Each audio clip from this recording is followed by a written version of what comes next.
Good morning, guys. This is Pinkie, the housewife. Thank you all for being here this morning. Let me get my chair situated and get my shoes off my feet. Thank you all for being here this morning with me. Let me turn the music off. Okay, got the music off. And thank you all for being here this morning. I'm running a little late for the trial. Yes, I am. I just couldn't get up. Just could not get up on time. Okay. But it already started, but nevertheless, we're still going to get into everything that's going on the trial. Okay. So we're going to go ahead and get started. Today is day 2 of the jury trial. The witnesses on trial. Day 2 or the trial for the witness taking the stand, should I say? Okay. So it's day 2. So we're getting ready to see what day 2 gonna bring us. You never know with these people. You never know. Okay. So let's go ahead and get started. Let me bring out the house rules first. All right. So we can get started. Everybody, welcome to the Pink House. Welcome, welcome, welcome. Welcome to the Pink House. And let me just say one more thing. Go ahead and hit that like button coming in. Yes, hit that like button coming in. Because that's the only way I'm going to stay in the algorithm if you hit that like button. All right? And go ahead and subscribe to the channel. If you have not subscribed to my channel, go ahead and do it. I will appreciate that. And oh Lord, my nose, I'm about to sneeze, guys. Wait. Oh, I'm about to sneeze. Yes. Oh gosh, please don't let me sneeze right now. Thank you guys. I got this because I'm about to sneeze. Yes. My allergies acting up. Okay. But if you have not subscribed to my second channel, Pink Global, go ahead over there and subscribe so we can go ahead and get that monetized. I know I keep saying that. I'm going to keep saying it until we get it monetized, okay? All right. Now, let me just put up this here. Trigger warning. Because there's going to be some graphic stuff in here. Yesterday, it was so graphic, it would make your hair on your head stand up. Hair on your arms stand up. This was graphic. Now, I did leave, sign off on my live about 2 something. Okay. And the trial was still going on. But I could not stay awake any longer. I was so sleepy. I don't think y'all realize how sleepy I was. And my eyes was closing up and everything. So we're going to try to keep them open today. Okay. So we're here for the trial.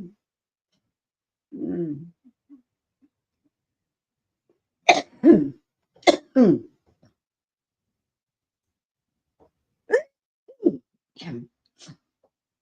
Told y'all, I don't know what's going on. I don't know what's going on. Okay. Sean Diddy comes, criminal trial, day 2. Witnesses take the stand. They took the stand yesterday. They're going to be taking it again today. Look at his pictures, guys. You know what? I think, just my opinion. Let me go ahead and put myself back here. Just my opinion. I think he want to look old and decrepit. He looking like Bill Cosby or Sanford and Son. You know, Red Fox on Sanford and Son. He wore sweaters. Yeah, that's what he want to pretend like he's an old man and he don't do all these things and he can't hold people against a will and he can't do this. Oh, yes, you can. Your hair just great because you don't have that dye. Y'all are not allowed to have dye in the court in the Metropolitan Detention Center. That is against the rules to have hair dye. And people keep talking about his clothes. Let me just say everything is allegedly. It's my opinion only, and I'm covered on the Copyright Act. Yes, 107. Yes, Copyright Act in 1976. So no, okay. Now let me get that out of the way. He's only P Diddy is only allowed to have five sweaters, 5 button-down shirts, 5 pair of socks, 5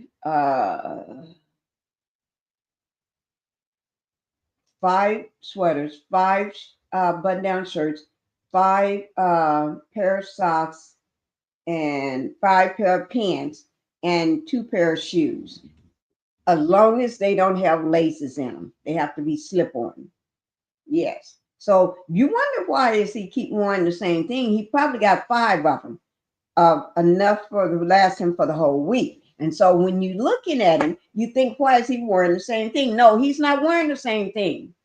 He's wearing different clothing, but they just alike. The same shirt, the same sweater. If you got 5 of them, everybody be thinking you're wearing the same clothes. Don't get it twisted. And his hair is gray because he's not able to dye his hair. Y'all got to start thinking. I'm not going to be the only one thinking for you. Okay? Now, you want to look pitiful and old. Do this man look pitiful and old right here? No. He was able to have his hairstylist and stuff to keep dyeing his hair, keep dyeing his beard, keep him looking young, and keep his face all cleaned up. The best food that money can buy for his mansions, refrigerators. Of course. Now you're looking at him. He's eating the prison food. Y'all, come on. Let's think. Let's think. Come on. Give me a break. Okay? But I'm not going to hold you. Let's go ahead and see what's going on at the courthouse. Let me see what's going on. While this is 56. Wait, let me find out what's going on because I'm not going to be the only one trying to tell y'all what's going on at the courthouse. Y'all got to be with it. Let me see. Did I do this one already?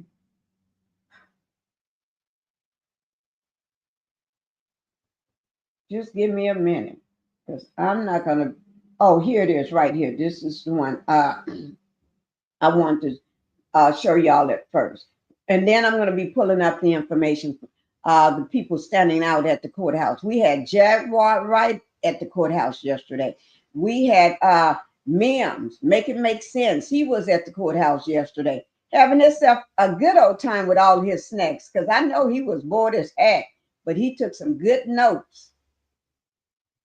It was a lot of people. You had what's his name, Little Rod, at the courthouse yesterday. People was there to make sure they get justice. Cassie, she's there. But the thing about Cassie, they should have had her the first day. I don't know why they wait around and have her on day 3, waiting to day 3. Cassie is 9 months pregnant. She don't have all day. And I think somebody is doing that on purpose, pushing her back. So when she go in labor, then she can't testify. But God is on that child's side. God got that baby and God got her. So no matter what the demons and the devils do, God knows when it's time for her to have that baby and when it's time for her to get up on that stand. So evil working against her is not going to always work. I should say not going to work anymore, because all that she was in an environment of evil for a decade. That ain't going to work no more. She got a husband that protects her. She got her family, her little girls.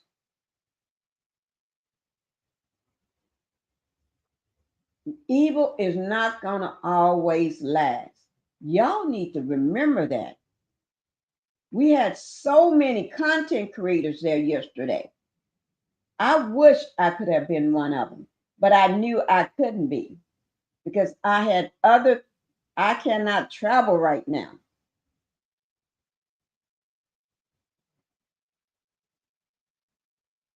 I wish I was there. Maybe one day I'll get there. I'll have my husband to get me there. Or he get our people to escort me there. Because you know I don't fly by myself. Not that I can't, but I just don't do it. Why do it when you don't have to do it? You see what I'm saying? Why fly by yourself when you don't have to fly by yourself? Okay? Okay, let's go ahead and do this. This is News Nation. This is 9 hours ago. But before we get into outside the courtroom, we're going to listen to this because this is sensational. This helps keep you up to date on what happened yesterday. Yesterday was scandalous.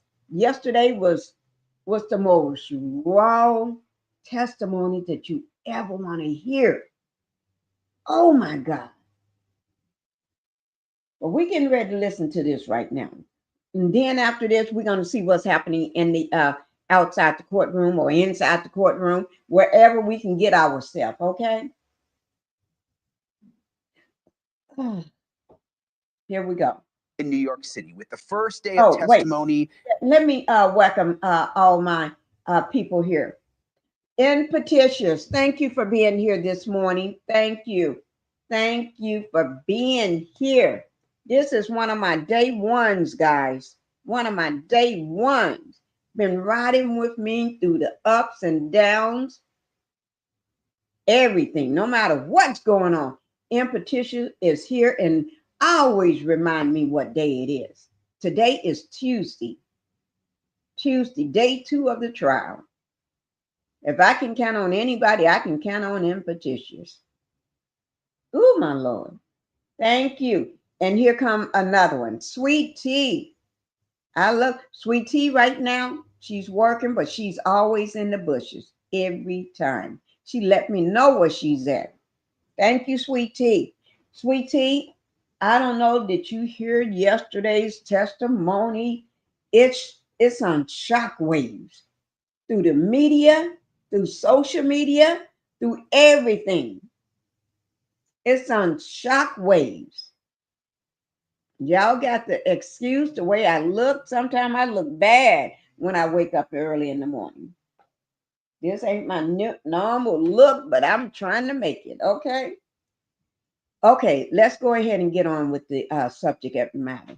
Thank you, True T. Here we go.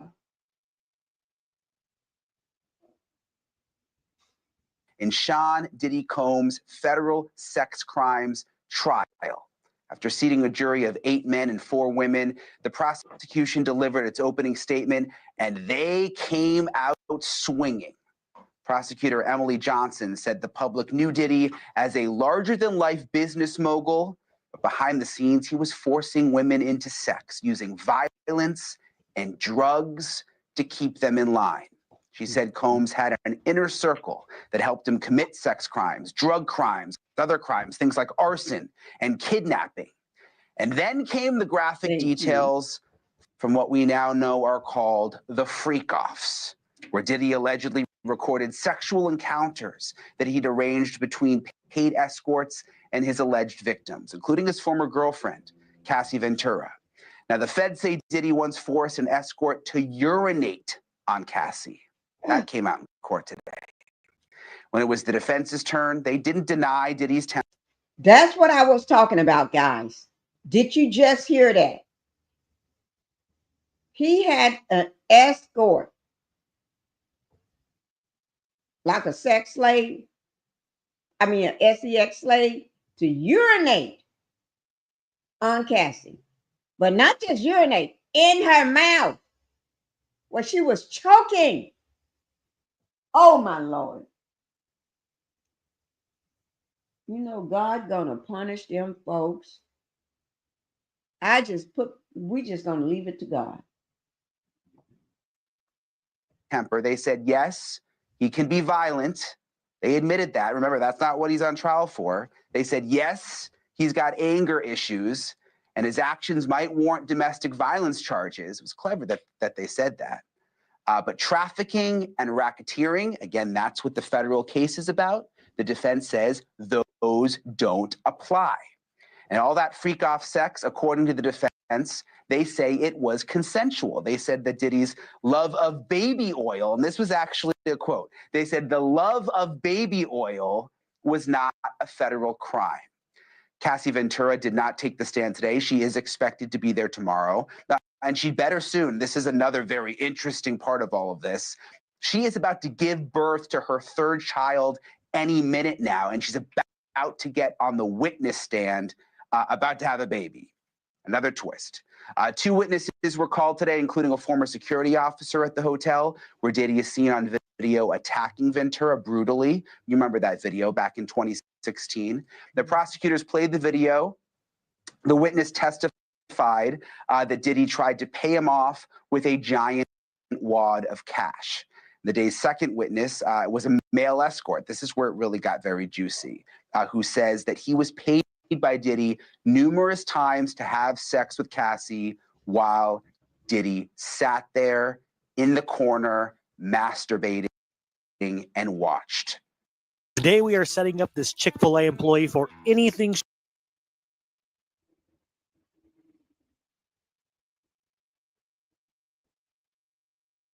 He says he once saw Diddy throw a liquor bottle at Cassie and heard him beating her in another room. In court today for all of this was Lauren Conlin. That's the host of the hugely popular true crime podcast, The Outlier, and Pop Crime TV on YouTube. There she is. There's Lauren. Also joining me now, NewsNation national correspondent Caitlin Becker, who has also been all over the story. I want to start with you, Lauren, though, because I am so intrigued by what it must look like and feel like inside that courthouse. With these federal cases, we don't get to see anything, just those very weird, like cartoonish sketches. What was it like in court? What's it like with Diddy's family there? Apparently he was blowing kisses at the kids. Sort of describe the mood for us. Yes, Brian, it's wild. Let me tell you, Diddy did appear nervous at first. He asked the judge for a little bit more water, but then you're right. He blew kisses to his mother in the front row. He seemed to give a thumbs up at one point. At another point in time, he was flipping through a Bible, reading a Bible. And if you'll notice, he's wearing these crew neck sweaters. This light color, which I think is pretty smart as a defendant, but he's kind of reminding me of a Menendez brother here. It's really interesting how defendants are dressed. I always make sure to pay attention to that. And additionally, his mother, Janice Combs, she walked into the lobby this morning looking incredibly somber, like she was dressed for a funeral. All black suit, black bag. It sounds like she got the memo here. But we'll get into it, Brian, I'm sure. But there was a lot of things today in court. I could not believe what I was hearing. I was incredibly uncomfortable. And yeah, in the government's opening statement, Emily Johnson actually said that Cassie did choke on the urine of an escort when Diddy forced this escort to allegedly urinate in her mouth. They did say inner circle numerous times, I believe, really trying to amplify the RICO charges. Diddy couldn't have done all of these crimes without his inner circle, right? Without his bodyguard, without his driver, without his assistant. They talked about alleged kidnappings. That one time he kidnapped his assistant to go and try to find Cassie when he thought Cassie was cheating. I mean, it was wild. I feel like I could go on forever, but I won't. This is the pink salt recipe that took me from 179 to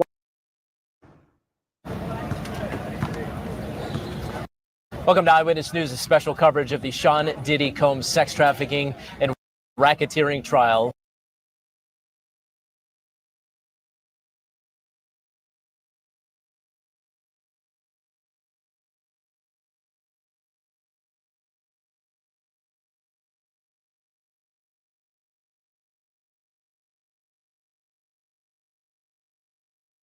Questions about whether or not it would be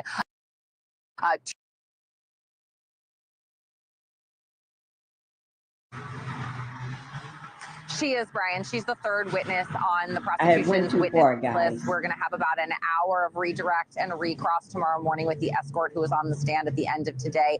And then Cassie will take the stand. Her testimony is expected to go for the rest of the week. As you can see, she is extremely pregnant. So they're going to be doing her testimony slightly differently. They're going to be doing it in 90-minute increments so that she has breaks in between there to kind of rest, recover, use the bathroom if she needs it. I mean, like you see, she's very, very pregnant there. So they're going to handle it a little bit different. But this was actually a point of contention early on in the proceedings today because they were trying to decide whether or not, because of her condition, if they wanted her to be seated in the witness stand before the jury came in or to have her walk in. And then the two attorneys on each side were kind of butting heads about that, having questions about whether or not it would be too prejudicial to have her already sitting there, or if it would be beneficial to have her walking in, if it would influence the jury if they saw how pregnant she was when she was walking. So there were some questions about that early on in the proceedings today, Brian, but we do expect to see her tomorrow and her testimony to, like I said, last throughout the week. So they're going to get in. I mean, we thought it was graphic today. It's going to become extremely graphic and extremely hard to hear once she is on that witness stand.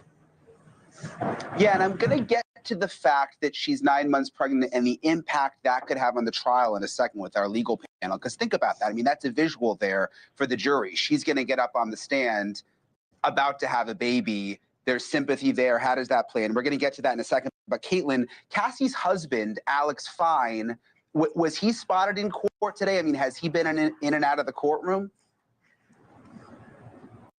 We saw him today walking in. He sort of slipped in during the lunch break when all of Diddy's kids and his mom were coming in and out of court. You see him walking in there. Our producer, Ava, happened to have been walking in at the exact same time as he was. So we were kind of expecting to maybe see Cassie today, but he went into the courthouse and tried to go into the courtroom proper, to sit in the same room where Diddy is being tried, but was escorted out. And then he actually listened to a good chunk of the proceedings from one of the overflow rooms where a lot of the media has to be. So he was in there today. Like I said, Cassie not in there today. And I don't anticipate us seeing her walk in, Brian. I mean, we have photographers and cameramen all over the outside of this courthouse hoping to see her as she goes in. But because of how pregnant she is, I would not be surprised if they took her in a different entrance so that she didn't have to walk through the throng of media outside.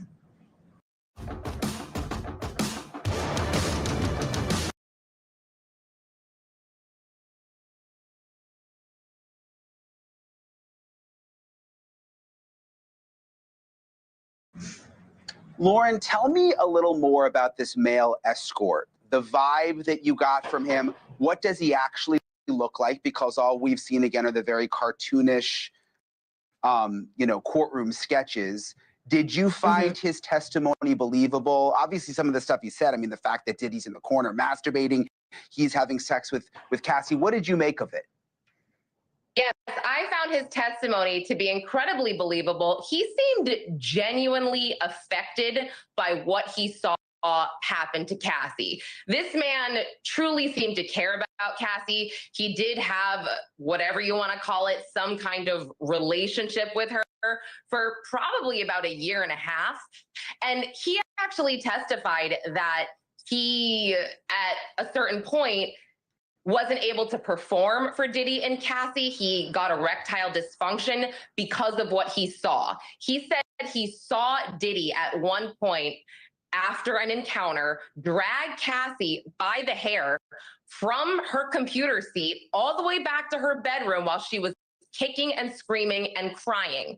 And after she apologized and came out, he said that Diddy said, okay, you guys want to continue? And he couldn't perform. And that was it. From there, he could not perform after that. And he saw Diddy abuse Cassie 2 or 3 more times after that as well. And this is a muscular guy. He was 41 years old, a bit smaller, but again, he seemed incredibly affected by what he saw.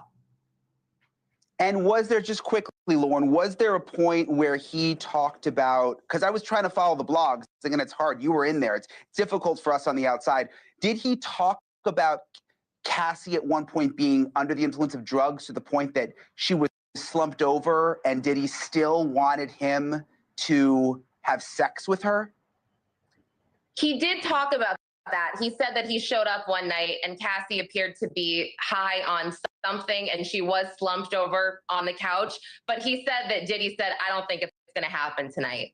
I think a lot of things seem to get twisted based on what everyone is hearing. And because we can't have phones or laptops in the courtroom, everyone's taking notes. So yeah, certain things are a little bit different, I guess, on each news outlet. But I specifically noted here, Cassie was too messed up on something that night, so they could not go through with the alleged freak off.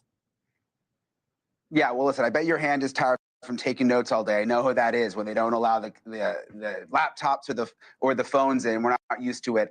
Lauren Conlon, appreciate you very much. Caitlin Becker, as always, thank you. We'll talk to you guys tomorrow night. Get some sleep. Thanks.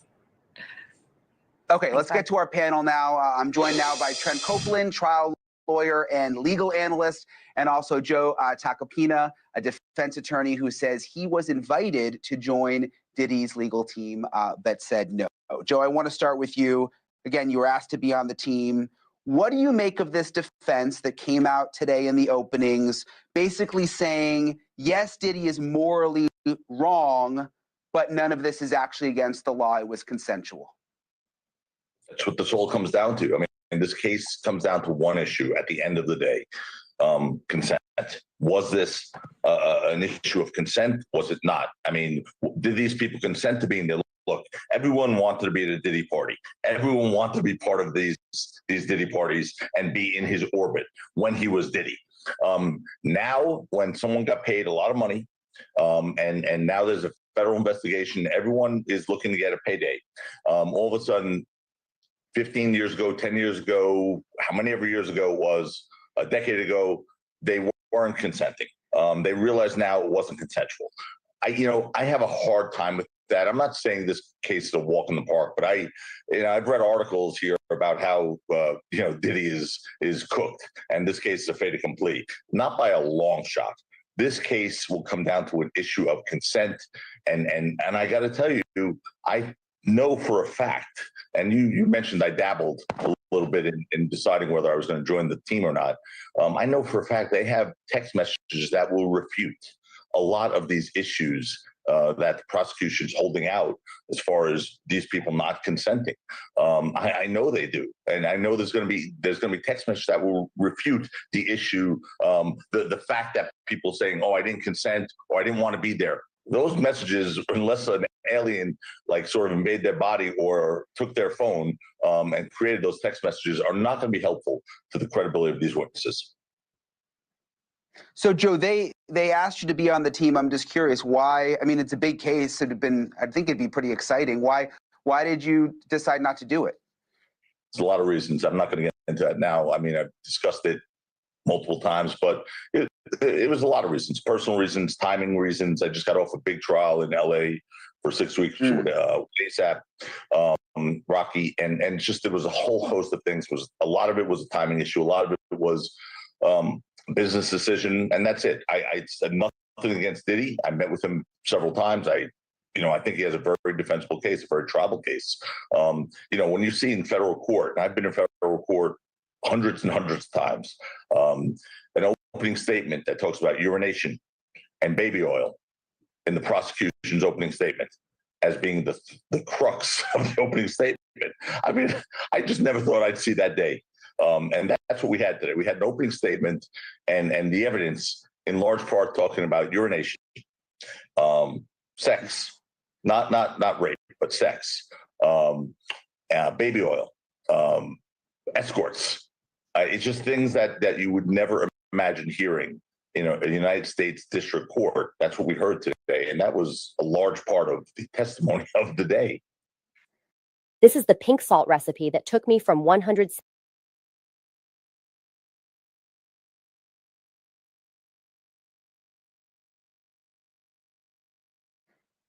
Well, I remember, Joe, when the charging documents first came out, when all this went down, it was all about the baby oil. Remember, they talked about, I forget, it was like hundreds or thousands of bottles of baby. I mean, that was a big part of this. Yeah, that was a big part of this from the beginning. Trent, I want to go to you. Joe talked about the fact that it was a female prosecutor who gave the openings, but it was also a female defense attorney, Tenny Garagos. I'm assuming, Trent, that's by design. Of course, it's by design. The reality is this is a case about sexual assault, sexual violence, and having a woman, whether you're the prosecutor or the defense, speaking first to the jury conveys to them a sense of understanding, a sense of compassion, a sense of, here's a woman, but the prosecutor side, who's telling the story about a woman or women who've potentially been abused. And from the defense perspective, their view is, if we put a woman up front and center and she tells the story for Diddy, she operates as his attorney, as his spokesperson, as his mouthpiece, then that really will more likely than not resonate to the jury in a way that having a man say the same thing wouldn't. And so look, and by the way, and always good to see my friend Joe, but Joe says he's surprised about what he heard in this case. The reality is, I'm surprised too, everyone is, but we shouldn't be, because it's a case about a criminal enterprise dedicated towards sex and appealing to the very basic sexual appetites of Diddy. And there's no way we're going to have this trial, and there's no way we're going to not hear about baby oil. There's no way we're not going to hear about all of the abuse and the urination if we don't talk about those things. So yeah, we're going to see this. This may be one of one, but it's all important. It's all necessary. And I don't regard what the prosecutors did today as being extra, as being surplusage. I think what they did today was paint the picture exactly what this case is and what it's all about in all of its graphic detail. Oh, I agree with that, by the way. Tomorrow, Trent's right on. I agree with that. I just am still shocked that this case is in a federal district court. I agree with, based on this case, they have to say that stuff. But I still can't believe this is a racketeering case in the United States District Court. That's what I can't believe. Totally. Tomorrow, Joe's going to be a big day, obviously, with Cassie set to take the stand. 9 months pregnant. You saw the photo. They're already making accommodations. She may take a break every 30 minutes or so. If you're Diddy's defense attorney, that can't be good for them. I mean, she obviously is going to come across, I would think, more sympathetic. You almost feel sorry for her having to do this while she's that pregnant. I mean, how does that play into the defense strategy, Joe? The first signs of sciatic nerve decay may surprise you.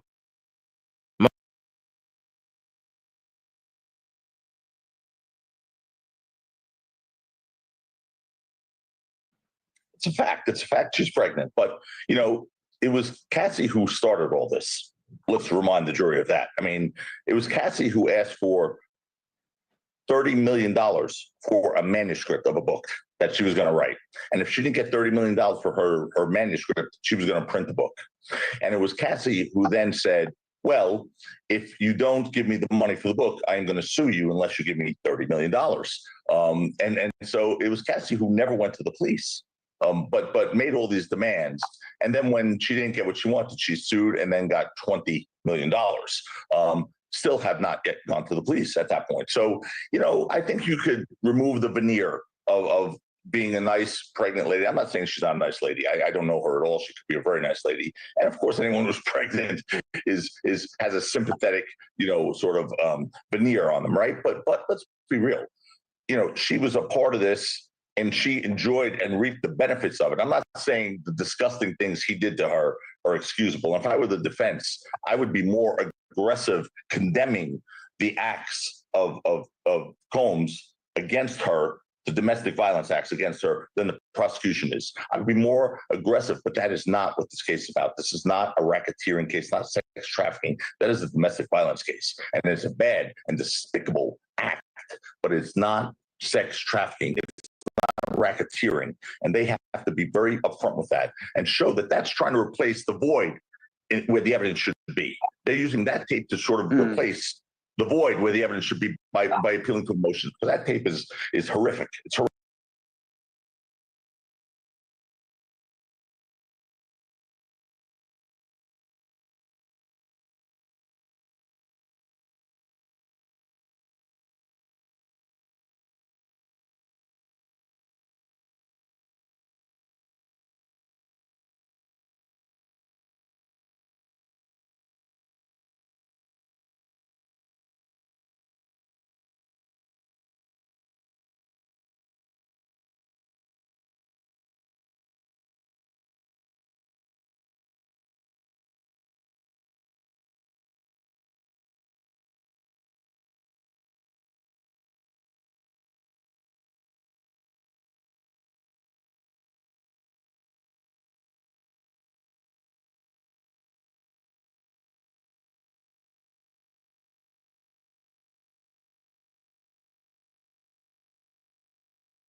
Horrific.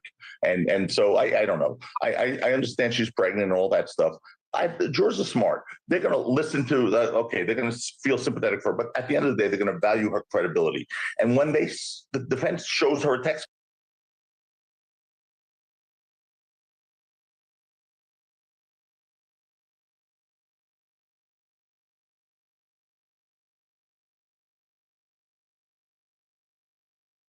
message the day after an incident where she's now going to say, I didn't want to be there. I hated being there. He forced me to be there. And the day after, she sends a text message contemporaneously saying, thank you for last night. It was amazing. You know, you're an amazing man.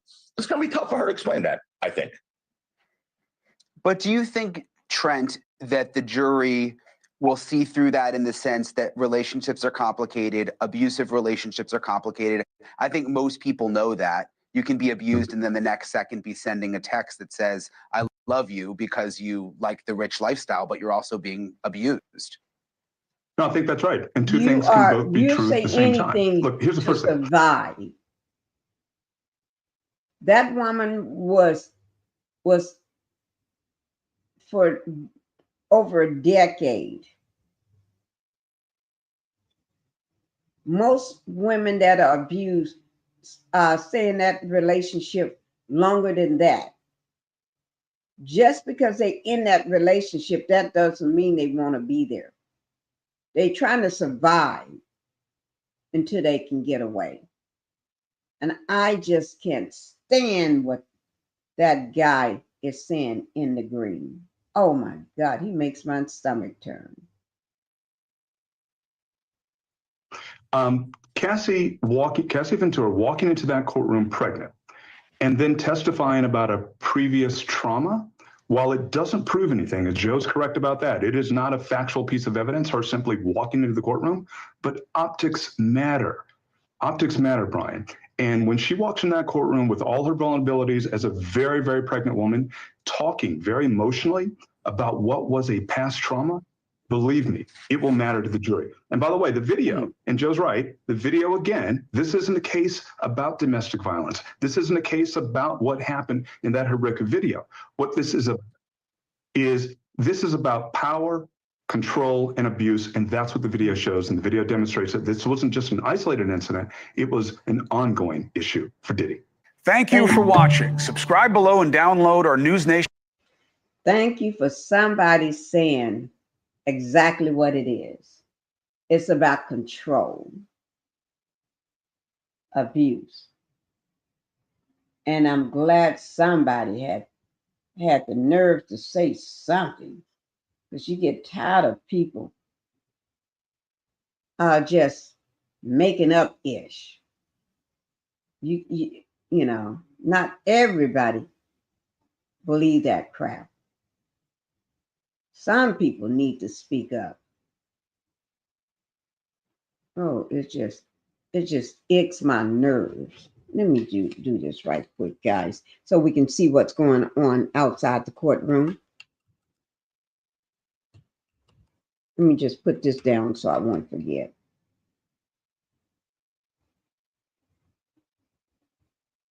Oh, Lord. The stupidity. The stupidity of a man just so they can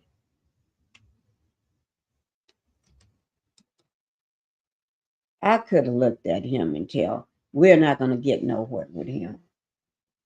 We ain't getting nowhere with him. Not nowhere. Nowhere.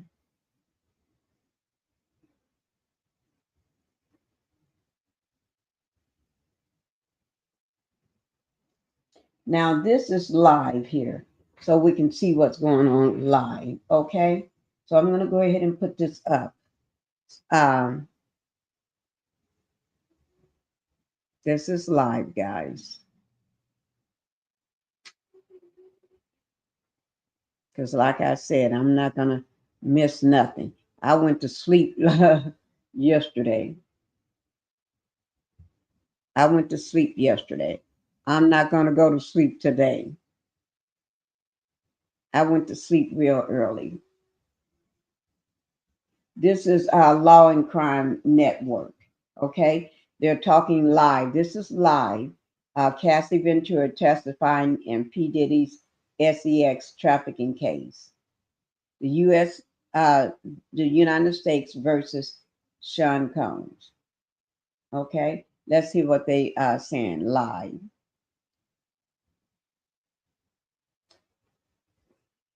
And you can see us live because, let me see what I can. Do you believe the settlement between Cassie Ventura and Sean Diddy Combs indicates guilt? Yes. I already chose my answer. And it's 82%. The one I chose, the answer I chose is 82%. Okay, so they're alive. Not just protesting, could they be held accountable for that? I don't know if they can be held accountable.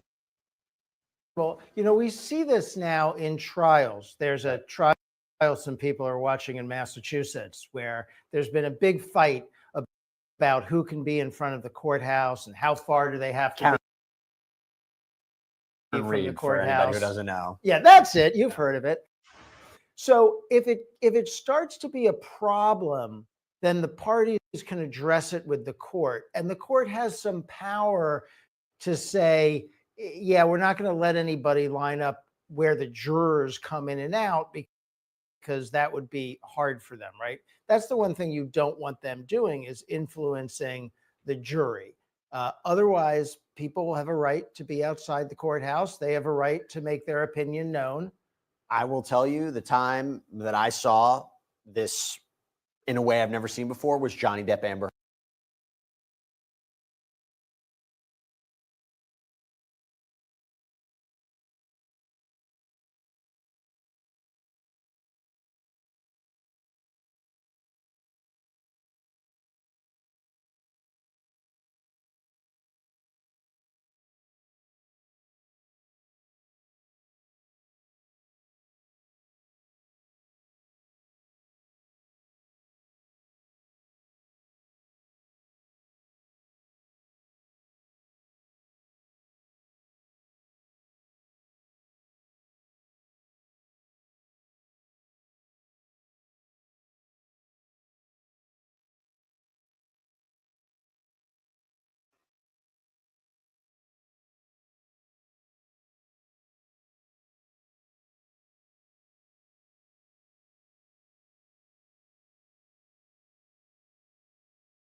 I want to say we love show Diddy Combs, man. We just tell me the best for real.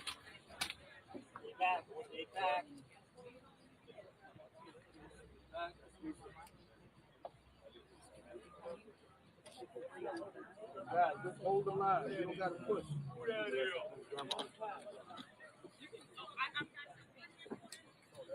John D. Diddy Combs is not guilty. No, we the fuck is not. That's what makes us do or not know this. If we doing it for God, we all right. We doing it for believe in God. You gotta believe that who he is. We doing it for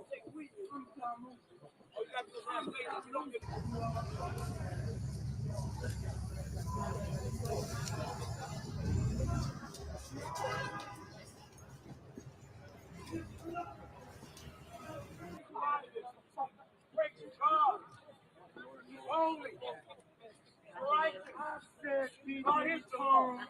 Pray to God. Stay strong, guys. Stay strong. Stay strong. Stay strong. Stay strong, guys. Stay strong. Pray to God. He's there for you. Stay strong. Pray to him. Pray to him. Pray to God. Seek his face.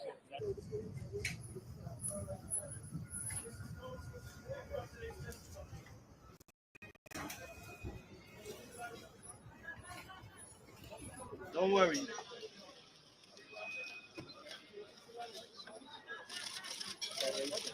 How you feeling? Okay. But who is that guy right there with the cane?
The reporting. I'm serious. There shouldn't be no issues.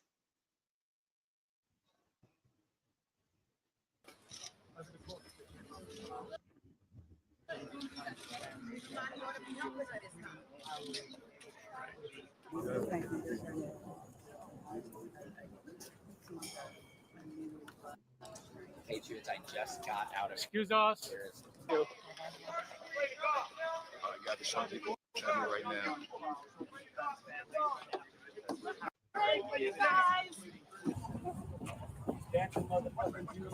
Congrats on the new baby. Thanks, how you feeling, man? How you feeling? Back up. That is Cassie's husband right there. The guy with the black shirt on and the black glasses, that's her husband. It seems like he got his own personal bodyguard. You stay strong, Alex. You hear me? Don't worry. Right here. I don't know whether Cassie is there today since she don't have to testify today. She's supposed to do it on Wednesday, which is tomorrow. But I think he's in support and solidarity with her by being there. That is the courthouse. You can see all the news media all there. People are camped out outside the courthouse. 500 Pearl Street. Jury duty and public entrance.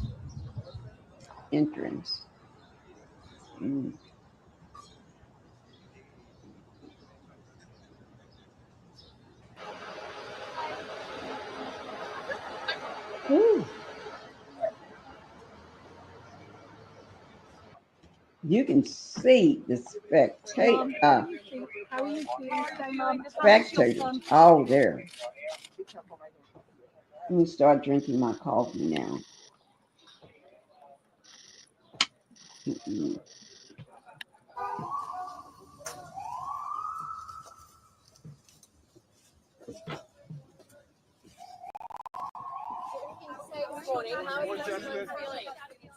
Putting my coffee here in front of me. I think the other girl's name is Chance. It's the two twins. And then the other sister. And then there's one of the sons, there's all three sons, and the grandmother is there. So everybody is there today. No, you should wait. I think those are some of the attorneys coming in. That looked like that was Mark going in. Jaguar Wright, when she was there yesterday, she was doing a lot of interviews.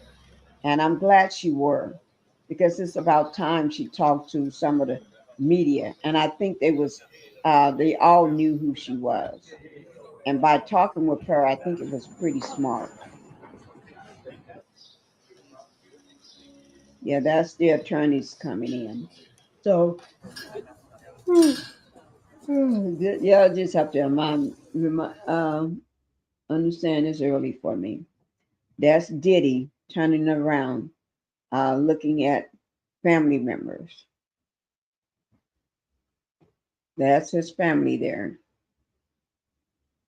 He's turning around looking at them.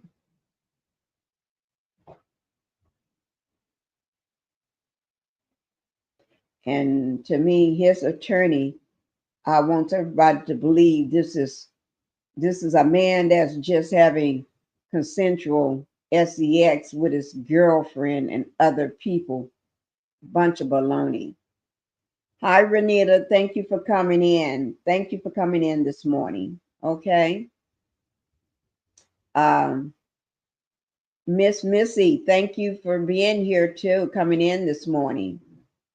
Oh, it is afternoon, isn't it? I'll be just waking up. But I'm up early. I'm up early.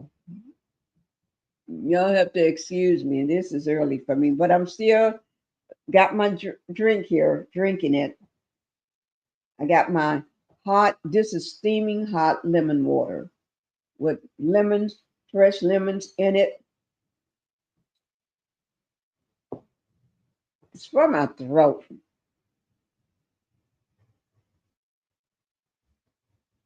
This is not muted, guys. This is not muted at all.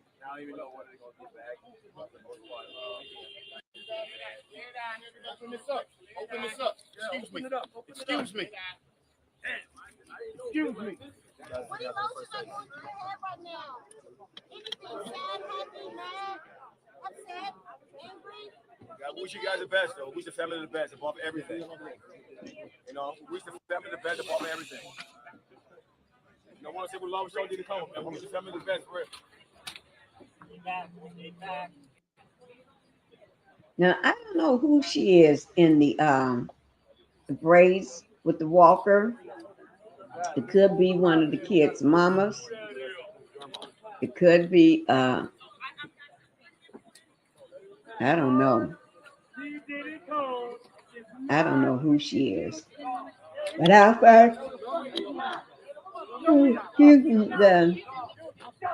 find out later.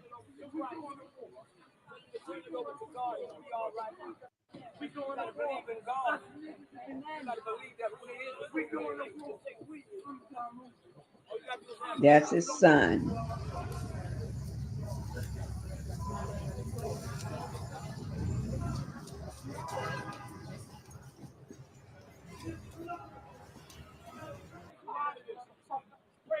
That's the other son that looked just like him, and the twins.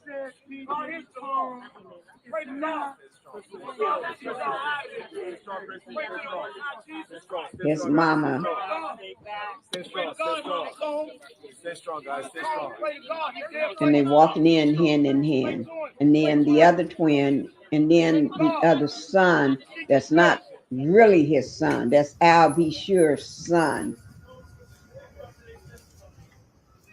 They're coming out. I don't know whether they're going to lunch or they're on a break right now, but they all are getting back in the van. How you feeling? Okay. But who is that guy right there with the cane? Somebody hurt their leg or foot, whoever that is.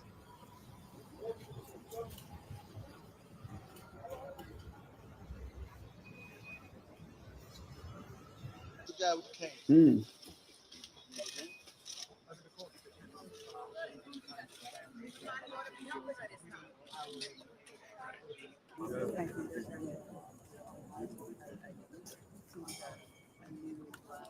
Patriots, I just got out of. Excuse us. I got the shot people channel right now.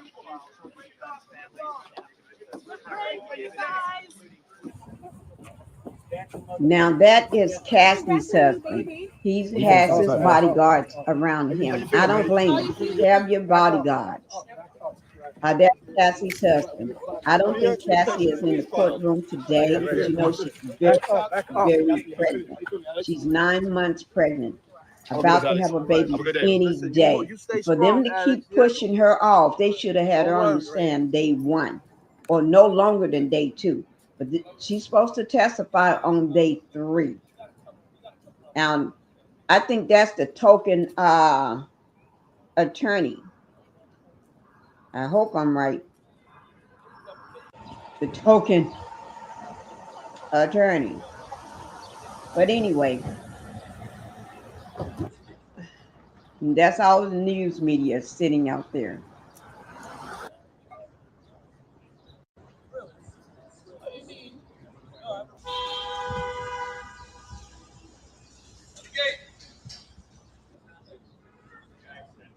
Now, remember on yesterday, it was some scandalous stuff that was being said.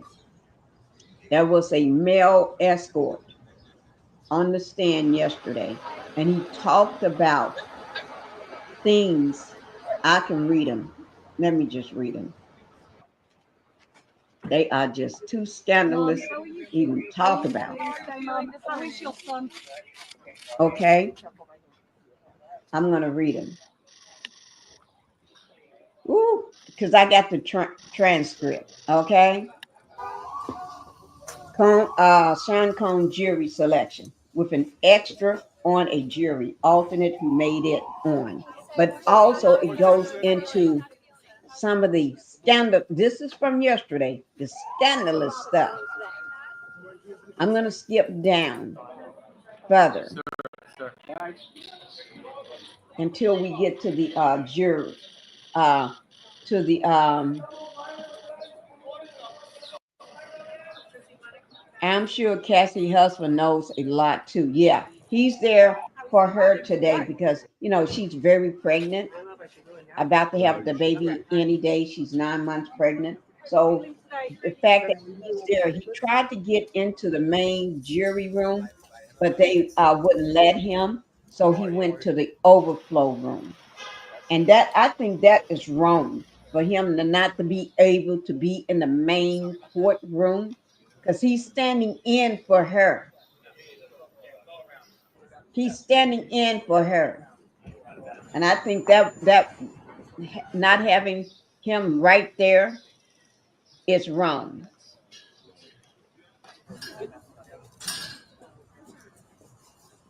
Okay. Let me just read some of the stuff. You see Diddy, he's looking around, thumbs up to his family and stuff, and you can see them all on this row, that second row. His it's the one of the twins, Chance, which is the other daughter, and then a set of twins, and his hair is completely gray. Let me try to get to the point where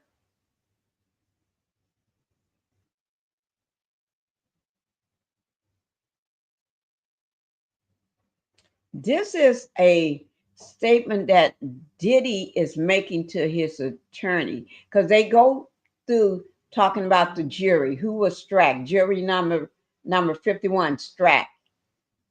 We struck 52 and jury 106. We struck. So this is the judge first comes in. He said, "Good morning. We're all here for the preliminary challenges." And then he said, then someone, Comey, said, "We struck jury number 51." And then someone else says, "We struck jury," because, each side say whether they're going to strike some jury or not.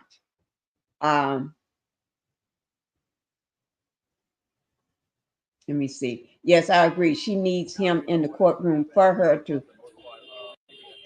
face-to-face support. Yes, that is correct. That is correct. Let me, since they're just going showing this over and over, I can come back to this because this is live. I can come back to this when some new developments happen. So what I want to do is go ahead and show something else, but I would not lose this. I'll keep it up front so that way we'll know where it's at. Okay? Because this is no more than the family on their way to court, going for their break or whatever. You know how you get a break. Okay. And so what I'm going to do right now, I'm going to go ahead and put on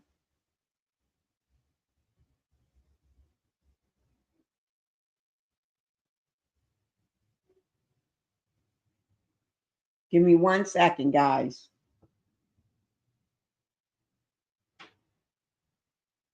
This is,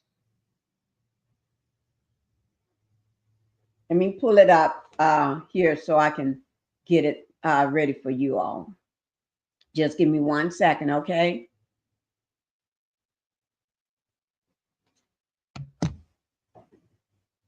I've been watching it on my phone.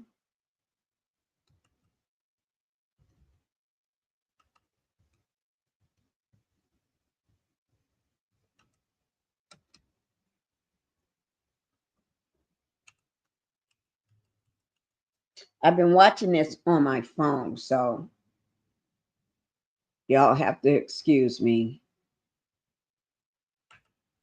And I'm trying to type around my coffee. I think, let me just move this coffee out of the way so I can type this stuff up right quick so I can get it on here.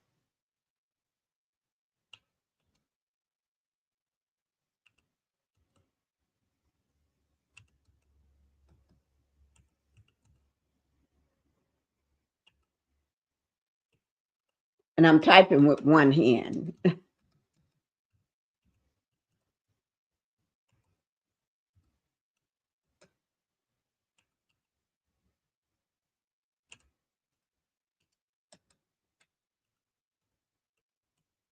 Okay, let me see if this is enough for me to bring it up.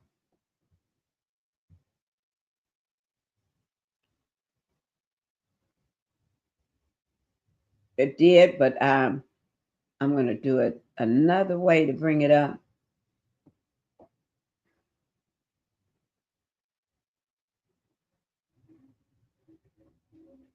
Oh, Lord, I tell you.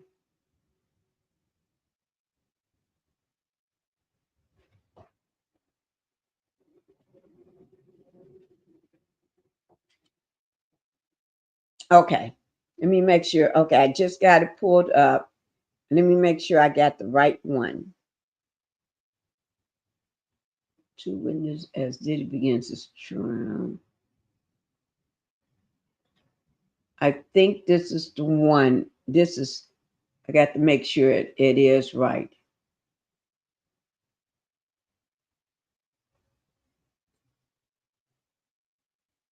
Okay.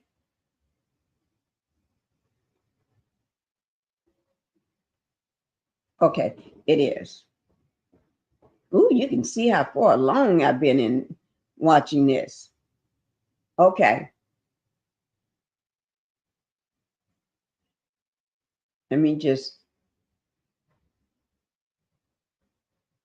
put it in here somewhere so I don't lose it.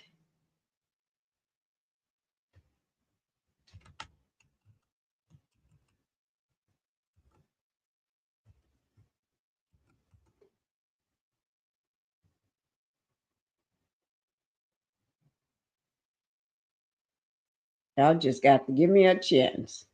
Do what I do. Okay? So I can keep track of everything.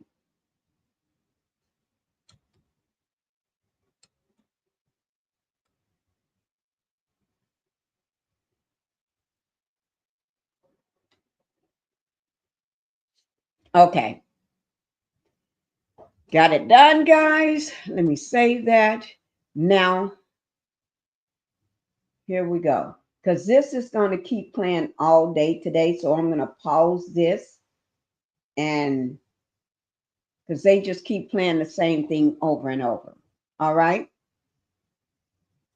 Missy said, yes, I agree. She needs him in the court with her face to face to support. Yeah, but today she's not in the courtroom. Today, I think he's standing in for her. But that's a good thing to let Diddy know. I got my wife's back. Okay. Yes. This is what BBC World Service, and this is on their podcast. It said 2 witnesses testify as Diddy trial begins. Trial on Diddy on Trial podcast, BBC World Service. So this is on their podcast, okay, guys? And this is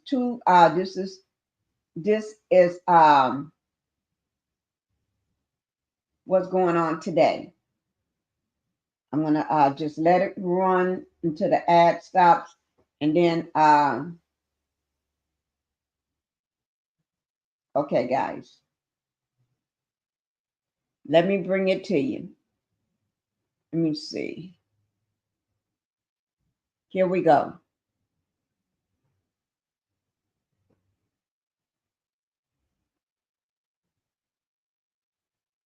This is happening today. Okay, I'm gonna unmute it, and here we go. BBC World Service YouTube channel. We're here, it's day 1, and Diddy's family have just arrived.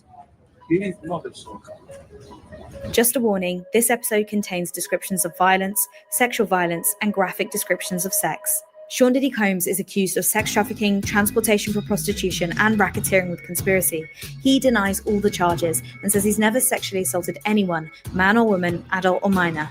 If found guilty, he could end up spending the rest of his life behind bars. So we just came out of court after hearing the prosecution and the defense's opening statements. Now, we've told you before, this is where they try and win over the jury. And for the defense, it was where they were trying to endear Sean Combs to the jury. I'm here with Neda Tawfiq, who is the New York correspondent for the BBC.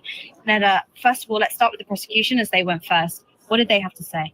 Yeah, it was interesting because they started off with this dramatic flair pointing right to Sean Diddy Combs and painting him really as, you know, this larger than life icon, but saying that behind that there was another side to him, one where he used his celebrity, his power, really his entire business to force victims into unconsensual sex. And they started off by painting the picture of one night where they said he was essentially in a rage. He was on the hunt for his girlfriend, the R&B singer Cassie.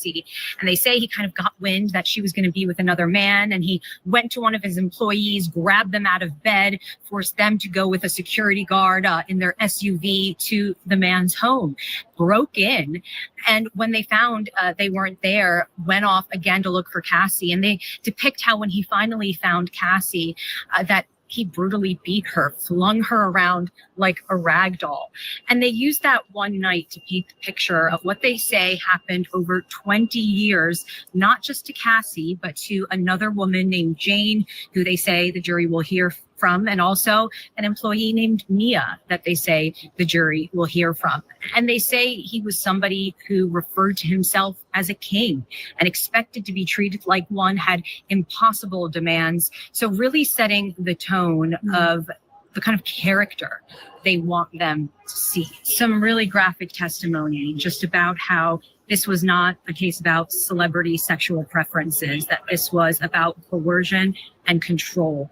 They say that Cassie, that only one person had power in that relationship, and it was Diddy, not her, that he forced her into these freak-offs that she didn't enjoy at all, but she felt she had no choice. That in one instance, she almost felt like she was choking because he had a male prostitute urinate in her mouth. I mean, just to give you a sense of some of the graphic detail that we're going to be hearing over these next few weeks. And essentially, they say that this went on for years and years because he had financial control of her life, that she felt she couldn't escape. Again, that she was physically abused throughout this relationship. So, as you say, so much really hinges on Cassie and the testimony. And of course, that video, that CCTV footage from that LA hotel in 2016. We're going to be hearing from the prosecution. They introduced that. As part of this, they talk about the freak-offs, and we've heard about the freak-offs a lot all over social media, and they define them as these drug-fueled days-long orgies with commercial male sex workers. Now, with Cassie, they say that she took drugs, and at one point she overdosed, but they also talk about Jane, who was a single mom in a relationship with him. What did they have to say about her and the freak-offs of the drug taking? Yeah, what's really important with Jane is they say this all happened not even a year ago, this relationship with Jane. As you say, single mother, she wanted to have a relationship with him, but it wasn't so public in the way it was with Cassie. Now, prosecutors said that she will testify that shortly into their relationship, he asked her to take part in these freak-offs. And she initially agreed, but was surprised that he wanted to set one up quickly. They say that it was his employees that got the drugs, and that Jane, at one point, after taking the drugs and being forced to have sex with a male prostitute, that she actually threw up because she was so disturbed by it. She didn't like it at all, they said. And they said that Diddy told her, "You're not going to mess up my night. Get back in here and finish." And also with Jane, they tried to, again, depict that there was a pattern here, that he also was physically abusive with her, saying at one point during an altercation between the two that they both got upset, that he grabbed her by her throat and picked her up in a chokehold and then threw her to the ground. So another case where they're trying to depict how, again, this was something that he did not just with Cassie, but with other women. Something else that perhaps we haven't seen as much about in relation to the freak-offs is the fact that these alleged victims, the prosecution say, were responsible then for organizing them. What do they have to say about that? Yeah, I mean, that's a real interesting piece of this, right? Because they say that these women felt like if they didn't do exactly what he said, that there would be consequences. And so he allegedly forced them to source the male escorts, to plan out certain details. They say there was a very kind of strict way he liked things. He wanted dark hotel rooms. He wanted the women in lingerie. He wanted them in high heels. They talked about the baby oil, the drugs, and how this would go on for days, and they would have to recover with IVs to rehydrate. But again, this element of the women being forced to orchestrate this all. This would go on for days. That, oh my Lord, the torture, the pain, the humiliation, being drugged so much that after all this is over, you got to be hydrated by getting an IV. He could have unalived somebody doing all this stuff. He's a monster. All to kind of do what he said to please him. And they talk about in relation to the force element of the charge, so force, fraud, or coercion, force, the threats of violence, and violence. At some points, Cassie in particular, having suffered assaults and suffered bruising, and then being kept in hotel rooms. What else do they have to say about that? In 2009, there was an incident they also described in their opening statements where Diddy allegedly threw Cassie in a vehicle and stomped on her face repeatedly. So they describe how brutal this was for Cassie and how it left a big bruise on her face. And what did he do? They say he was so concerned about maintaining his reputation. You know, he was seen in public really as this charismatic, lovable figure, right? Very at odds with the character they were depicting in these opening statements. And they say that what he did at that point was force her into a hotel room. And he had a staff member stand guard outside for days until her bruise got better, so she wouldn't be seen in public at that time with that bruise when people knew they were together in a long relationship. And that's the overarching message that the prosecution were introducing as well. He could not do this alone. There was an inner circle of people who were supporting him and helping him cover this up. What did they have to say about that? Yeah, I mean, I think mostly everyone who's aware of this case, if not everyone, has seen, again, the hotel CCTV footage in 2016 of Diddy beating Cassie. Now they say, take that instance. Diddy got his chief of staff, got his bodyguard, showed up to the hotel, tried to get one security guard with a wad of cash to try to buy the video from him, then went to a different security guard and they said showed up with a brown bag filled with $100,000 and successfully bought that footage. So just showing again how there were people around him that would do whatever he asked, that he had the wealth and power to protect himself. And when you think about that power dynamic, again, going back to this idea that Cassie didn't have the power in the relationship, he was the one who had it. But it is a completely different story that we got from the defense, and it starts in quite a unique way. How did they choose to begin? Yeah, I'm not sure I've ever seen a case actually where in the opening the defense asks the defendant to stand up and look at the jury. And so you had Sean Combs in a gray sweater with a white top under it, his hair. Yeah, me either. I have never seen a trial where they ask the defendant to stand up like he's king or queen. Wave at everybody. Let everybody see you. Wave, just stand up. I never seen that before. What they treating this man, letting him think, even in the courtroom, you still ruse in the courtroom. Y'all.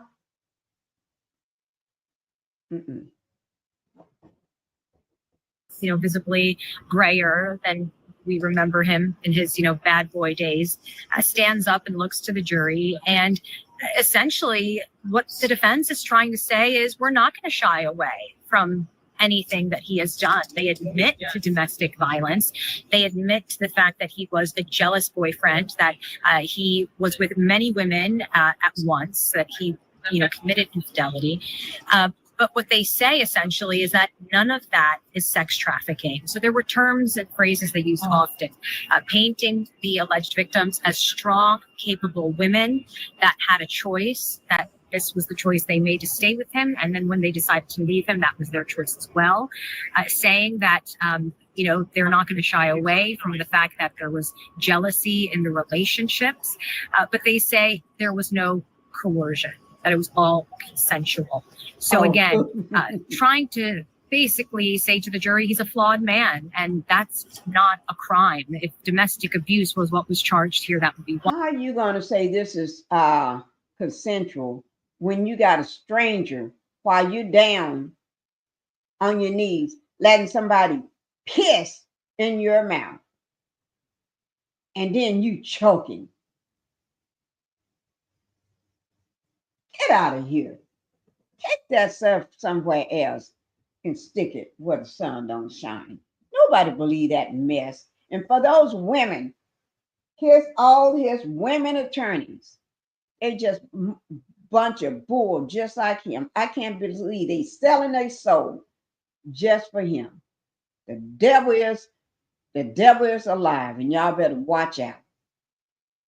One thing, but what he's being charged with is sex trafficking and RICO charges, and they say the evidence just will not prove that. And they went a long way in saying he's going to own these mistakes that he's made. He's going to own this domestic violence, own these incidences of aggression. They also went away in owning some of the stuff that we've heard, the baby oil, the high heels, the free cups. What did they have to say about that? Yeah, they said, look, we know he's a fan of baby oil, even in a flippant way. And the reason they brought that up is because they said the press has painted this in a completely different light than the reality. So they wanted to kind of, in a way, almost make light of what the jurors have heard in the press before. So, they say, look, it's important to remember that, yeah, he's a fan of baby oil. There's no crime there. Yeah, the way he, likes to have these sexual encounters might not be to your taste. It might even make you uncomfortable. But look, there's nothing illegal about that. And yes, these were toxic relationships. You're going to see and hear voice notes and text messages with him and these women. Again, you might think he's a jerk, they said. You might think he's a mean guy. So again, trying to paint him as a flawed individual, but not someone. I am so glad that she is standing outside giving us the rundown. What's going on in the courtroom, and she have not missed a beat. She is telling it like it is, and I think we all need to hear this. She have not missed a beat, and she's taken her time, and she's saying it exactly as it is being said, and she's telling us stuff that we all need to know, because we're not in that courtroom. We're not even in the overflow room. So we need to know this stuff, because if he gets off for this, we need to know. There's a lot of women out there in his orbit that needs to know this stuff, and not just because you may have a man that see this and say, "Oh gosh, I like what Diddy did, the Diddler did. I may try it with my wife or fiance or girlfriend." Y'all better hear this stuff so you can check that ninja right then. You should be held criminally accountable. Another piece of evidence, again, back to this video, the 2016 video. What did they have to say about the tape that was leaked by CNN? Yeah, so they're saying essentially that the press hasn't put out the whole story, that this was a toxic, dysfunctional relationship, and almost putting the blame a little bit on Cassie. They're saying what you didn't get out of that video was that when he was running after her, what he was after was his phone, and that Cassie had stolen his phone from him, and that once he got it, he kind of sat down and put his head in his hands and kind of realized what he had done. And they're saying that to them is evidence that this isn't about sex trafficking, that he didn't grab her and try to bring her back to the hotel room because of sex trafficking, that it was about him wanting his phone. No, so again, painting this as a domestic violence incident and saying that all of it was because of the jealousy in the relationship. So saying that him and Cassie that day had a fight about kind of seeing stuff in the press she didn't like, and it was all about jealousy. And again, that this was a situation where it was a personal dispute between two people. So we're not sure what's going to happen for the rest of the day. They've hinted that victim one might appear. We know a male escort's going to give some testimony. I know you've got to go back inside. We will catch up with you later. Yeah, let's see if Cassie testifies today. All right, thanks so much. See ya. Ooh, Lord, so we knew we were going to get opening awesome statements job today from the prosecution and the defense, but I didn't expect there to be quite so many captivating witnesses, and there really were. It was quite an intense witness testimony that we had. I've got Neda Tawfiq with me, the New York correspondent, who's going to go through what we heard from a male escort. This was Daniel Phillip. He worked in the adult industry and said he met Cassie in 2012 when his boss told him that he got a request to have somebody go dance at a bachelorette party, and he couldn't find anybody else, so Daniel agreed. What Daniel didn't expect when he arrived was that the job would be quite different. He didn't realize he was meeting Cassie at the time. She answered the door at the Gramercy Hotel where he was instructed to go in red lingerie, a red wig, big glasses, and heels. And she asked him if he would be up for, having a little fun with someone she described as her husband. She said that he wanted to do something special for her, that he wanted to have Daniel rub his wife in baby oil and just see where the night went. He says when he went into the room, he saw the husband Again, he didn't know at the time it was Sean Combs in a corner with a baseball cap and a bandana kind of covering the lower half of his face. And he said that within minutes of kind of rubbing baby oil on Cassie, they had sex. And he said that in the corner was this man ejaculating while watching them have sex. He said he left quickly after that. But then he said Cassie got in touch with him, asked him for certain explicit photos, and asked if he would be open to doing it again after handing him a lot of money. Now, he said after that, he went back, and this happened a few times over the course of several years. He said this went on until about late 2013, early 2014. But they also start to talk about other things that Cassie in particular asked him to do. What kind of stuff did they detail? Diddy would sometimes say, you're not using enough baby oil, use more baby oil, go slower, or tell him, don't come yet. But there were times where he said the requests were slightly odder than even that. He said that one time Cassie was the one who asked him to urinate on her, and that Diddy and her instructed him on how to do it. So that was kind of one of the more graphic details. Now, when he said Cassie asked that, you got to remember, this woman is under control. Diddy is controlling her. Diddy is abusing her. Diddy got her in this mindset that she fears for her life, and probably already on drugs. Okay, by Diddy. So she's going to say whatever he tells her. He probably told her to say that to the man when he gets there. Can't nobody make me believe. Get out of here, son. But she's doing a good job in explaining this stuff. An awesome job. But then as testimony went on, you also saw the prosecution trying to get into why he stopped engaging with them, and that was quite telling. Yeah, so that switch that he talks about, I mean, he details not having a bad time. I mean, he went back, he did it again of his own free will. And then it comes to a halt in about 2013, 2014. And he says that he was having performance related issues. But he spoke specifically about when that started. What did he say? Yeah, that's right. He said that once he saw Diddy beat Cassie, he could no longer, perform and be engaged, because before, he said, even if they hadn't paid him, he was excited to be part of their world. He was enjoying that kind of activity with them. And then things started changing when he saw one time he was on the couch, Cassie was at her computer, and Diddy, he said, was in Cassie's bedroom. Now, Diddy apparently called out to Cassie to come into the bedroom, and she allegedly told him, just hold on a second, my personal information's on the computer. Now, Daniel describes being absolutely shocked when all of a sudden a liquor bottle, Diddy throws it from across the room right toward Cassie, and then he comes running towards her, grabs her by her hair, drags her into her bedroom, and tells her, when I tell you to come, you don't wait, you just come when I tell you. And he says he then heard, after the doors closed, Diddy slapping her, beating her, yelling at her, and Cassie screaming out, I'm sorry, I'm sorry. And he says he was just kind of frozen in place. He didn't know what to do. And prosecutors asked him, why didn't you intervene? Why didn't you go inside? And he said, look, I know this is somebody with a lot of resources. Quite frankly, I was afraid for my life. Now, that drew a lot of objections from the defense, but the judge allowed that testimony. And he again reiterated that he was scared in that moment for Cassie, feeling like she was in a dangerous situation, but he didn't feel it was safe enough for him to intervene.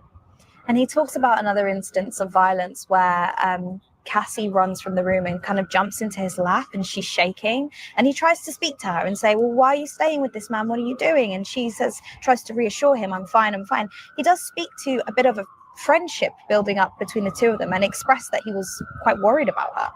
Yeah, it's interesting because he kind of talks about throughout that he tried to kind of stay in text communications with Cassie just to make sure she's okay. But that particular instance, you know, he had already described how Cassie was tiny compared to Diddy. He already described how Diddy would lose his temper in those moments and it would shock him.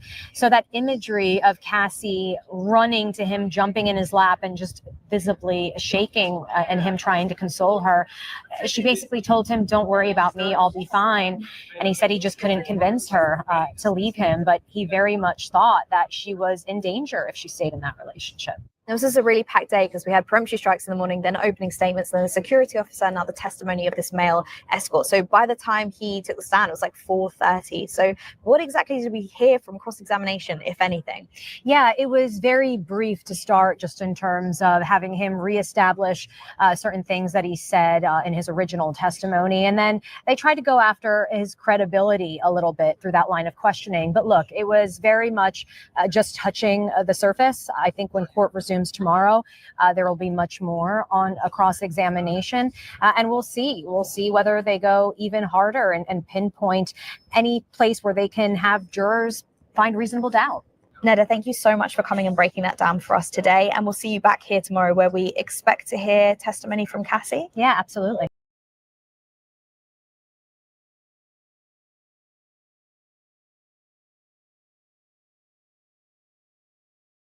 Okay, guys, I hope you got a lot from that. I know I did. That was eye-dropping, jaw-dropping. That was a lot. And I hope you all got as much from it as I did. This is crazy. This is literally crazy. And I'm going to say it right now. Crazy, crazy, crazy. Woo! The allegations. Oh my God, he can't get away from this. The man was told to urinate in her mouth to the point that she was choking. Now, where do they do some stuff like that at? They don't. And then to the point where he's sitting in the corner directing, like he is filming a movie, but it was video being taken. Okay, it was a video, but he's sitting in the corner playing with a wing, playing with the little wing, with a bandana around his lower half, and then a baseball cap on. Like, y'all don't know who I am.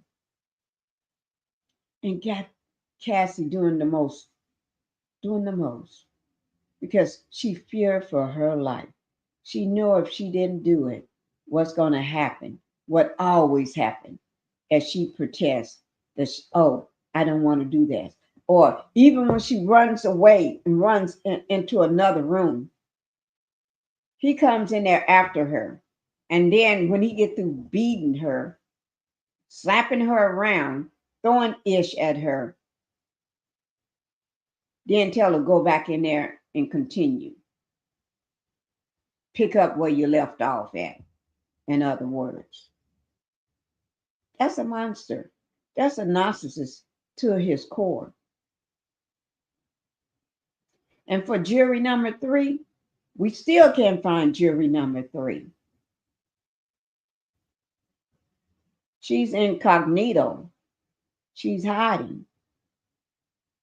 Because if this man is let off, you're proven innocent until you found guilty in a court of law, right? But if this man is let out, everybody going to be packing their bags and running. You're going to see Hollywood empty. LA, everywhere. Calabasas, everywhere in California is going to be empty. If you're a movie star or celebrity and you've been to the party, they're gonna all be gone. If anybody been to those parties as a S slave, you're gonna be gone too. If you know anything, you're gonna be gone. Everybody gonna be gone. They're gonna be getting out of Dodge so soon. This, and he feels that he's gonna win. The way he was in the courtroom yesterday, he feels that he's gonna win. He got these 6 women, and then he got that one token black lawyer. I call him a token. But these women ain't running things. They got those male high-powered attorneys right behind them, telling them what to do, rehearsing them. Not to say they're not good to do their own thing, but you know Diddy, he's still running things behind the scenes. He's the one that's running things. Now let's get on. Okay? Let me see. Let me see what we're going to start. Oh, Lord Almighty. Let's see what's happening outside the courtroom first. I need to see what's going on outside the courtroom. And I'm just trying to find where I left outside. I think it's the same thing. They're still live outside the courtroom. I'll just bring this back up, and then I'm going to find someone else that's showing outside the courtroom. Okay? Because right now, they're still showing this here outside the courtroom. Oh. Sir. Refresh it and see where they are.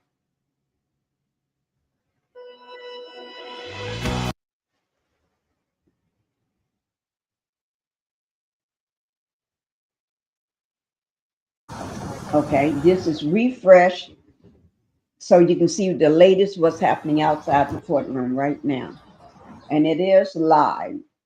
You can see the live screen over to your left. You see here that I'm pushing it up and down. So this is live. People are still waiting. It must be a little chilly in California today. I mean, in New York today. Because people are wrapped up. It must be a little chilly.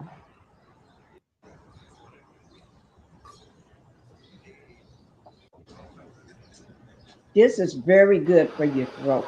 If you have sore throat. This is warm lemon water. Warm. They boil the lemons in the water and put either honey or peppermint in it for the taste. So they're showing the same thing unless they're going back into the courtroom after a break. Yeah, they must be going back into the courtroom now.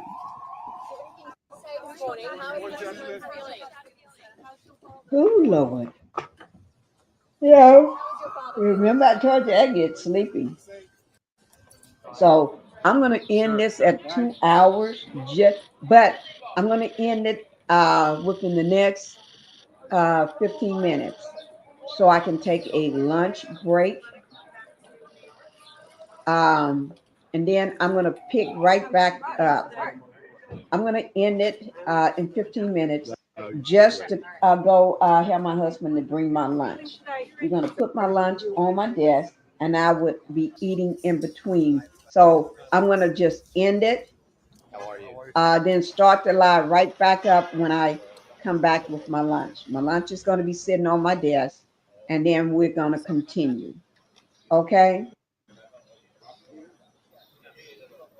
So everybody that's in the live, if you don't mind, we will be out of the live for no more than 5 or 10 minutes. 5 or 10 minutes, and then I'm coming right back and to continue the live.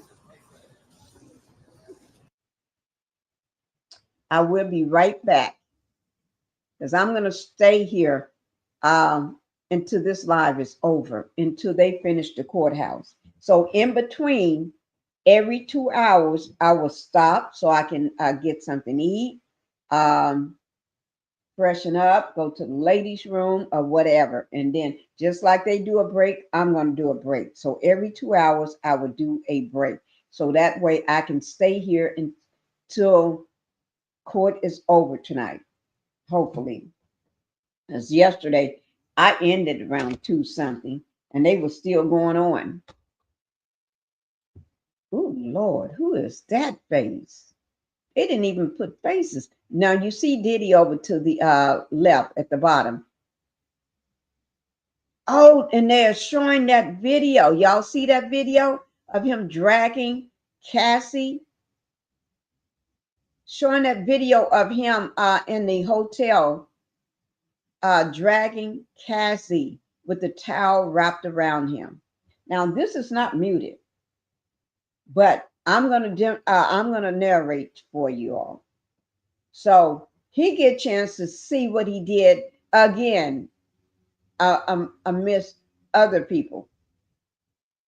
And the person on the jury is looking at it too. So everybody got a little tablet looking at it. There's the judge. That ain't too fun. Let's see who is this. Open this up. Open this up. Excuse me. Excuse me. Okay.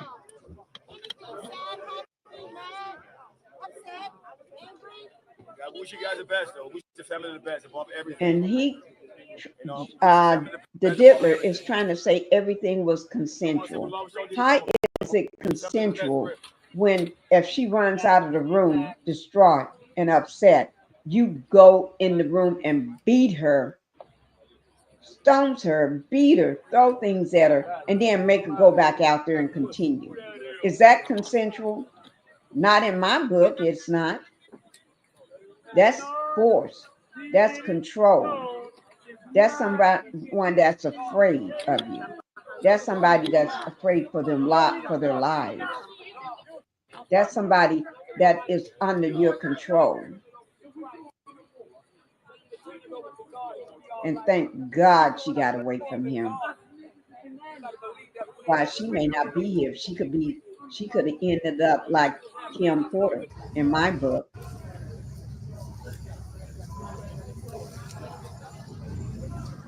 I'm just proud of Cassie, and I'm so thankful for her husband, since she is not there right now, that he's standing in for her. That's the family getting out of the van.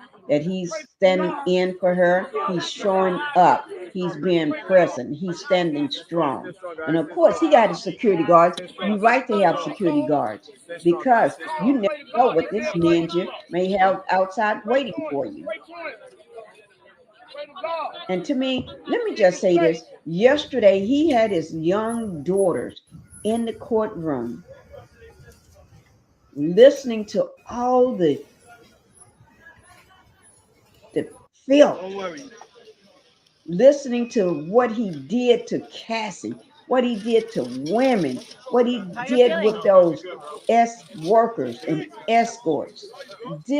That was pathetic. And these girls are just still young. And they had to hear what their father did. The man that they idolized did. How he beat Cassie, how he beat other women, and how he's sitting in a room just masturbating while someone is forcing themselves on her. Oh, this is pathetic. This is pathetic to a T. I just don't understand. I just don't understand. So when we come back, guys, when we come back in a few minutes, I'm in New Jersey and it's a rainy day. Oh, okay. Is it raining, Miss Missy, in New York? No, it's not raining because I see it right now. This is Cassie's husband right here. He's a tall guy. Look like he don't take no mess. Look like he is pissed. But you see he got his security. And you see how he's turning around looking. He making sure that none of his goons, Diddy's goons, are following him. And this looked like the token right here. The other attorney. Because Diddy hired all these white attorneys, women and everybody else. Then he had to go and find him a token. He didn't care who he was or what he, how good he was. He just needed a token. Somebody that's going to follow his lead, follow what he tells them. Missy, so it's raining there? Okay, thank you for letting me know. Did they say anything about rain in New York, Missy? Miss Missy, did they say whether it's going to rain in New York? I pray that it doesn't rain. The news media is still set up. They're there to make sure they don't miss nothing. And this is something they keep showing over and over. So we're going to go ahead and take a break from now. Let me just see, is there anything I need to show before we take our break? Because I'm going to just take about a 10-minute break. But please, guys, be back for the continuation of this. I will throw up the next live. So I'm going to throw it up. So all you have to do, just click on the next live. It's going to be the same thing, but just click on the next live. Okay?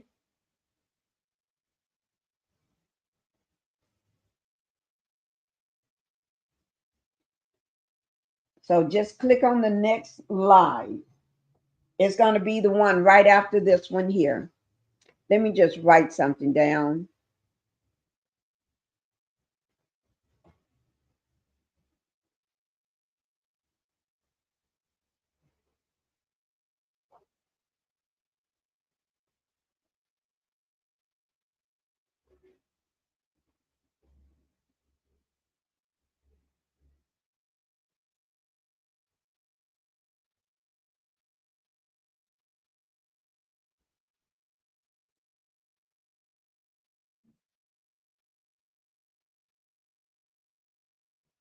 Okay.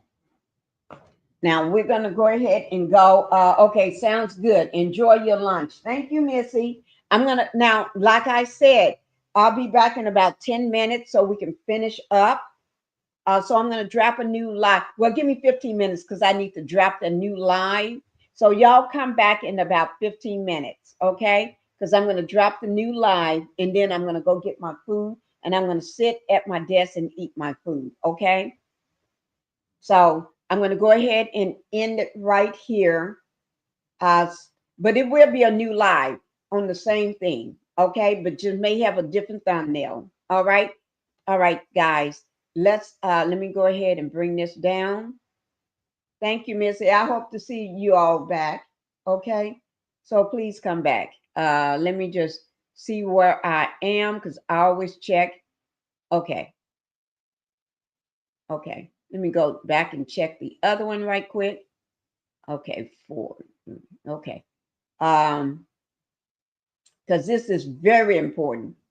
Very, very important.